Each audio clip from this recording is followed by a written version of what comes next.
এই ভাবি ভাবি মা ভাবি দেখছেন ভাবি আল্লাহ ভাবি ভাবি আসলাম দেখতে ভাবি কি করে, ভাবি কি রান্না করেন, ভাবি কি চুলো বাঁধে, ভাবি কি ঘর মুছেন, ভাবি কি হাতের কাজও পারেন। দেখছেন ভাবি আমাদের একেবারে সর্বগুণ সম্পন্ন। ঘোড়ার ডিম দুইটা সুতা পেঁচে এমন একটা ভাবনা দেখলে গা জ্বলে।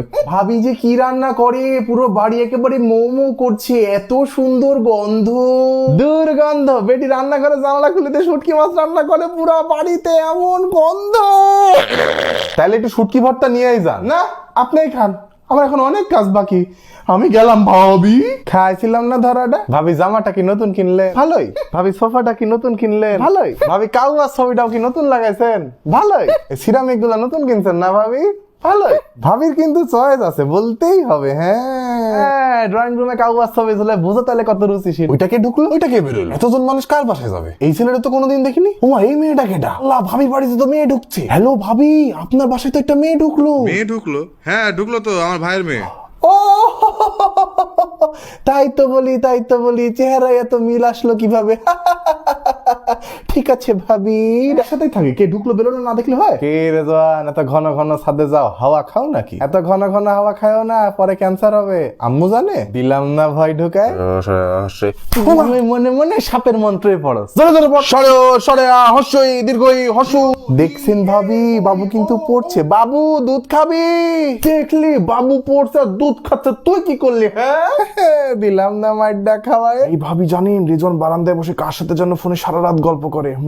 কাউকে বলেন না ভাবি, আপনি আপন মানুষ বলেই বললাম, কাউকে বলেন না। হ্যাঁ জানেন নাকি রেজন ফোনে সারা রাত গল্প করে? রেজন কিন্তু সারা রাত ফোনে গল্প করে, কাউকে বলেন না। ভাবি জানেন রেজন কিন্তু সারা রাত বারান্দায় বসে গল্প করে, তাই তো? হ্যাঁ, আপনার বদলতে এটা আমরা সবাই জানি। কে কি করলো না করলো এটা নিয়ে আপনারা তো খোঁজ দেখা লাগে। হ্যাঁ, একসাথেই থাকে, খোঁজ খবর না রাখলে হয়? ভাবি বিশ্বাস করবেন না। বিশ্বাস করছিও না। আমরা যে কি খানদানি বংশের মেয়ে ভাবি।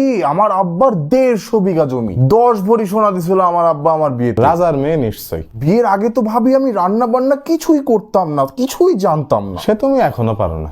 তারপরে এই যে এখানে এসে আস্তে আস্তে আমি পুরো সংসারটা ধরে ফেলেছি। নিজেরটার সাথে মানুষের সংসারটা ধরে নিছো।